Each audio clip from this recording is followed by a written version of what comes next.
Hello, and thank you so much for joining me for today's session from Keepsakes to Clarity, Releasing Sentimental Clutter. I'm Ashley Hines. I'm the founder and owner of The Tailored Life. I will talk a little bit more about myself and my business later. But to get us started, as I thought about today's session and what I wanted to leave with you all, I really wanted to be vulnerable. I wanted to share something that allowed you more insight into my own process. So, the contents of this box I have had for almost 17 years.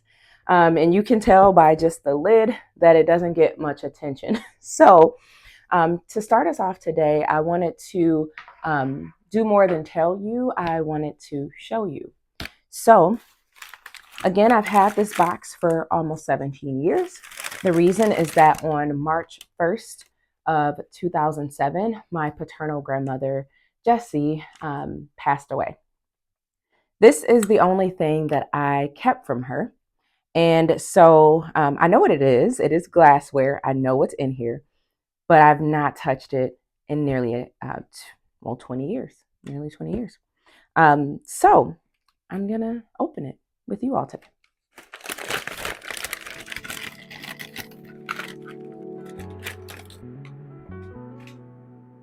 As I'm opening this, I'm recalling that what's inside are little tea glasses and cupware and saucers from the states that my grandmother and I believe also my grandfather visited. So the first one I opened was Missouri. I'm going to continue on opening some more of these items.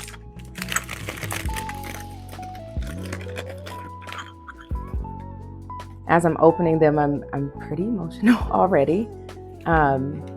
Just knowing that this in so many ways captures the adventures of my grandparents.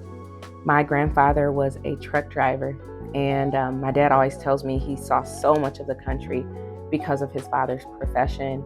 And that's something that I've prided myself on, is traveling and is exploring and is exposing myself to different people, places, and cultures. So I'm feeling a lot as I unpack this. And there's little stands with each one. So these, of course, were intended to be displayed.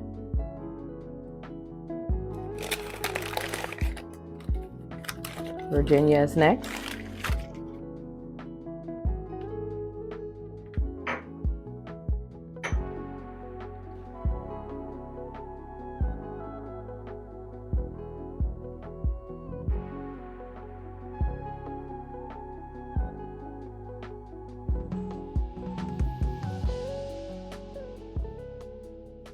All right, that was intense, but also really beautiful.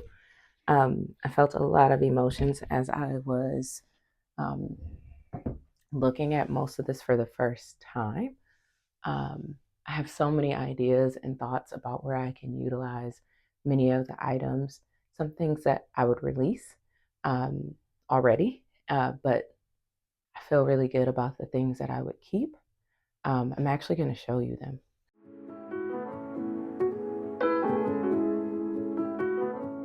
Thank you for allowing me to share that time with you.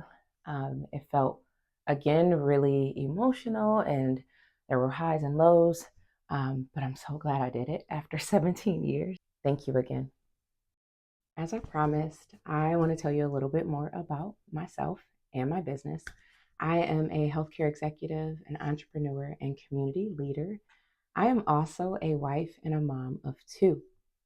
I believe that all of who I am helps me to guide my clients to live with peace, order, and intention, and foster optimal well being through holistic home organizing.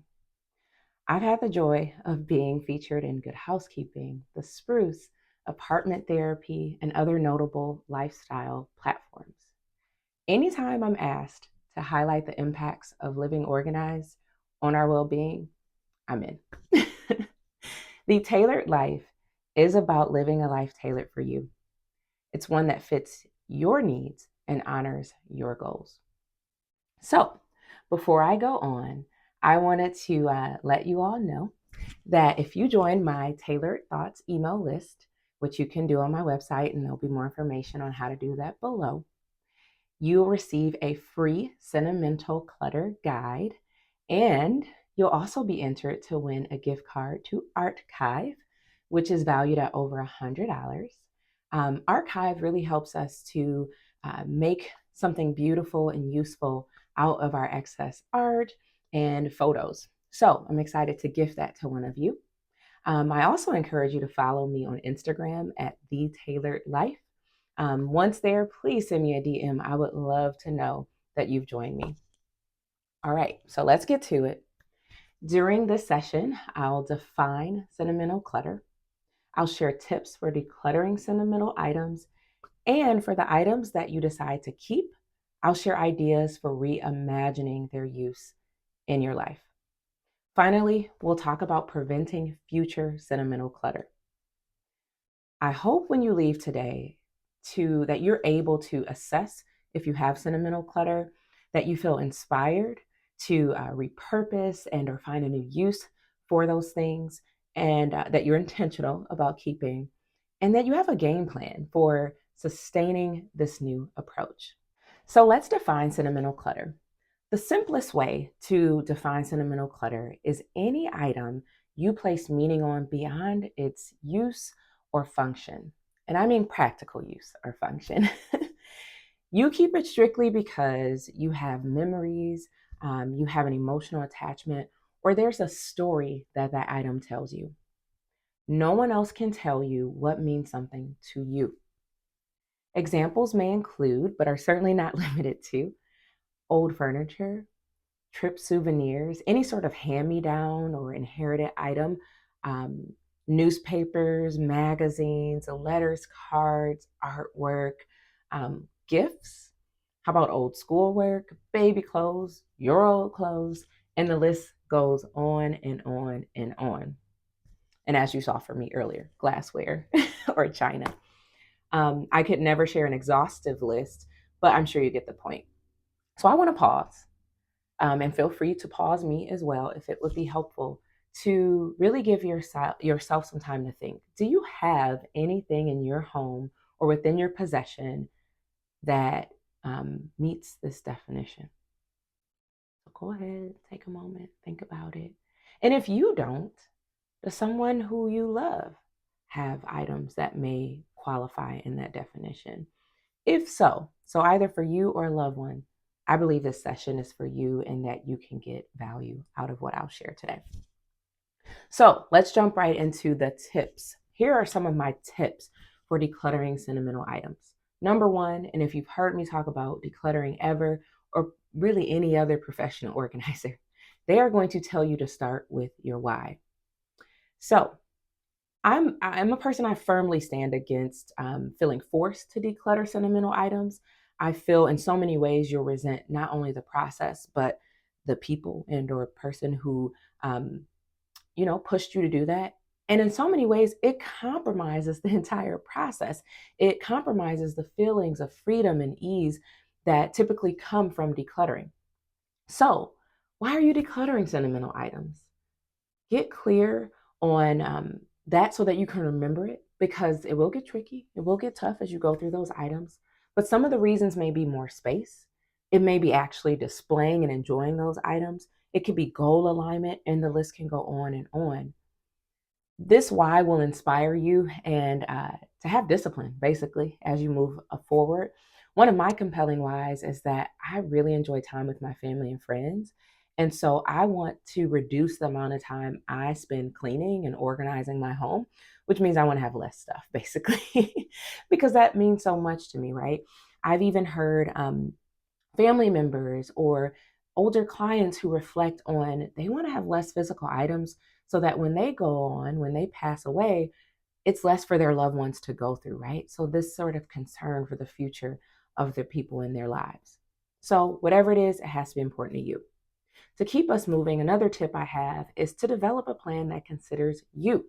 You want to make sure that you're clear on who and what is going to help you succeed in this process. So while also taking care of yourself, you want to take care of yourself. You can partner with someone if that accountability would be healthy for you, or do it alone. Go at it alone. It's perfectly fine. Um, I'll say this. I recommend you declutter sentimental items when, well, I'll frame it this way. I would recommend you do not declutter sentimental items when you're fresh in grief, when you're tired, when you're emotionally or mentally unsettled. That is not a good recipe for going into what can be a very emotional process. It can certainly make it more complicated. I'd also recommend that maybe you do so in sunlight or with some music that brings you joy and excitement. I'm also a huge proponent for therapy. And I think that one of the byproducts of decluttering sentimental items is that new and old emotions may resurface or may be brought to the surface. And so it's important to make space for yourself to process those things. My best advice in this area is that you do not jump into decluttering sentimental items. Don't make it the first project. I would say do it after you declutter the kitchen or the car or something that you have less emotional attachment to, because it's almost like weightlifting, right? Like you got to start somewhere and build that muscle to continue on and declutter the things that are likely harder to do. All right, how are we doing so far? Good, good. Okay.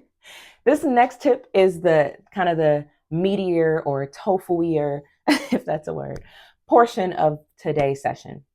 And that is to assess each emotion and feeling you have as you're touching and processing all of those sentimental items. Is it positive or negative? Mostly. Is it mostly positive or mostly negative? Doing so is going to make it easier for you to be objective because what you're trying to do is separate the emotion from the item.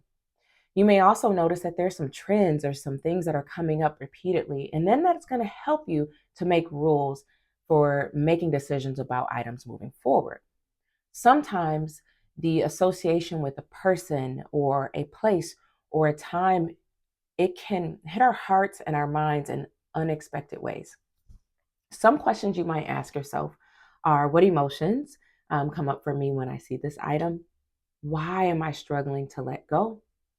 What memories are associated with this item? And I will share more actually in the guide that I promised for those of you who sign up for my email list. If it's mainly negative, this is the easy button. The goal should be to release these items. Because for me, and I share this with people, those items are living rent free, and the emotions associated with those items are living rent free in your home if you leave them unchecked. So there's this concept that I love called emotional blackmail. I'd like to explore it just a bit more with you today to kind of bring more clarity to this point. Um, this emotional blackmail concept was popularized by a psychotherapist, Susan Forward. And really, it's this theory around how people are controlled. And so it's meant for relationships, but it translates really well to things. And the theory is that fear, obligation, and guilt, fog, are the transactional dynamics at play between the controller and the person being controlled. So, fog is a contrived acronym, and it's a play on the word fog because it actually is describing also something that obscures and confuses the situation or brings some sort of, how do I put it, blinders to the process, to someone's thought process. So many of us get caught in the fog. I am not immune to that. I certainly have had my challenges. I opened today's session with one of my challenges. I've hung on to gifts that I couldn't use or that were unflattering for me. You know, you get something you're like, oh, it's cute, but it doesn't really fit me, right? My body shape or style. With clients, I've seen them, I've seen fear connected with scarcity mindset. So that's, I may need this one day, anticipating something that hasn't happened. With obligation, it's holding on to things for others. Think about it. How many things in your home actually belong to someone else? I've had clients with pots and pans and things that their parents said they should keep. And so that's obligation. But the most common emotional blackmail that I see is guilt. And I see it as holding on to a gift or an item because it was purchased by a loved one or owned by someone like a deceased family member or someone who mattered to you, right? Decluttering allows you to control not only your things, but your emotions too. Here are a few tips that I have to overcome the fog and some of those mental barriers with letting go. So for fear, I'd really advise here that you reach and or stay in an abundant mindset. So there's a ton of things you can read up on abundance, but living in the optimism that you are resourceful. And if you needed something one day, that someday you could figure it out. You're so creative. You would borrow it. You would do whatever to get that thing if and when you needed it someday. For obligation, um, it is releasing others' expectations. You have to give yourself the freedom to live in what you need. And giving people deadlines on their stuff, y'all. I know that can be hard, but if you have stuff that is someone else's, give them a deadline. Hey, I would like you to get this by this time. And then just really clearly communicating those boundaries with your loved ones and others who may have previously contributed to your accumulation of sentimental items. Let them know, like, this is a new value for me. This may have shifted, and let them know your why. For guilt, you absolutely have to know that the gift is in the giving. I know it's cliche, but it is so true that it is truly the thought that counts. And so if you settle yourself and, hey, that person thought of me, that was the gift, it's a freeing reframe. So, and if you also, for deceased loved ones, we have to remind ourselves that they are not in those items, that our memories are in the moments that we spent with them. I think about it like people who have lost things completely, right? In fires or in water incidents. They haven't lost all their memories. You know, they've lost the things, but they haven't lost all their memories. So a mentor once referred to guilt, one of my mentors, as glue because it keeps you stuck. So I invite you to shake that glue off and move forward decluttering guilt free. But if there is an item of meaning that is too hard to part with, you can transform it into something that is useful. And we'll discuss that in just a moment. The next tip I would like to share is in regards to items that are that you decide you want to keep, right? Things that you want to keep. So if you and have a positive emotion, excuse me. So we talked about negative emotion or feeling. These have a positive emotion or feeling because we're only going to keep the things that bring us joy, right? Like that are bring us happy feelings, right? So really the first thing to consider is your space. How much is your space saying you can keep? So often we are pushing the limits and bursting the seams of what our homes are telling us we can actually have. So many of us are getting offsite storage and other means to store things, which I am not a proponent for. What is your space saying you can keep? So for example, if you have a sentimental item, it may mean keeping, or a collection of items, it may mean keeping just one or two, the things that really feel representative of that collection. The other thing that I will invite here, and I told you I would get to it, is repurposing. Repurposing or finding new use. Simply put, if you can use it, take it out and use it, right? But if it needs a little work to be used because it's not your aesthetic or whatever, there's things you can do.